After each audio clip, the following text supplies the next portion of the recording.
কি সুন্দর ঘুমাইতেছে।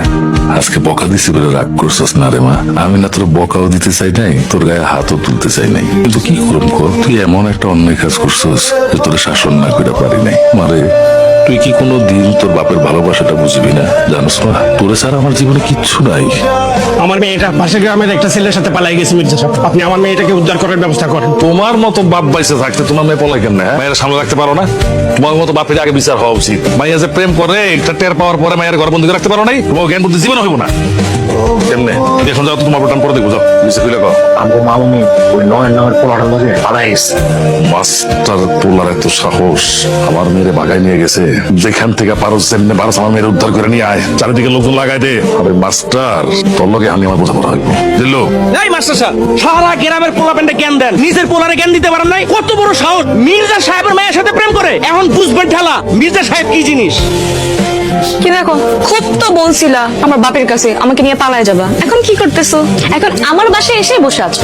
বাবা যদি জানতে পারে তুমি এখানে, কি করবে? তোমার কোনো ধারণা আছে? তোমার কোনো আইডিয়াই নাই। তোমারও ধারণা আছে, আমারও ধারণা আছে তোমার বাবা কি করতে পারে, কিন্তু আমি কি করতে পারি সে ধারণাটা তোমারও নাই, তোমার বাবারও নাই। খুব হিরো সাজতেছে সে। 20 বছর কই ছিলা? তখন এই হিরোগিরি কই ছিল? 20 বছর কোনো খবর নাই কে বলছে? প্রতিদিনই তো তোমার সাথে কথা বলছি। তুমি এখানে বসে আমার সাথে কথা বলছো, আর আমি ওখানে বসে তোমার সাথে কথা বলছি। ঠিক বলছি না? জি না, ঠিক বলেন নাই। আমি শুধু শুধু একাই মিস করছি, কথা বলছি। তুমি আমার সাথে কথা বলো নাই, তুমি তো উধাও ছিলা 20 বছর। কত কষ্টে আমি কাটাইছি, তোমার সাথে আমি কোনো কথাই বলবো না। যাও, তুমি যাও। চলে যাবো? সত্যিই যাবো? হ্যাঁ, সত্যি যাও। ঠিক আছে তাহলে যাই। এই পাষাণ লোক, 20 বছর পর আসছে, এখন আবার চলে যায় একদম। যদি যাও না, পাটা ভেঙে দিব। হারামের বাচ্চা আমার প্রেশার উঠে ফেলেছে। শ্বশুর মশাই শরবতটা খান, ঠান্ডা হবে। দাদা হারামের বাচ্চা আমার পাগল বানায় ফেলে। আমি যেদিকে তাকে খেলোয়াড় দেখি। মেয়ে বড় হয়েছে, ভালোবাসছে, ভালোবাসাটা মেনে নেন। হারামজাদা আমারে পুরো পাগল বানায় ফেলাইছে রে। আমার মেয়েরে ভাগায় নিয়ে যাইয়া আমার প্রেশার উঠে ফেলাইছে। আমি যেদিকে তাকাই সেদিকে সেই হারামজাদাটা দেখি। এই মিতুর মা, এই মিতুর মা। আসসালামু আলাইকুম শ্বশুর আব্বা।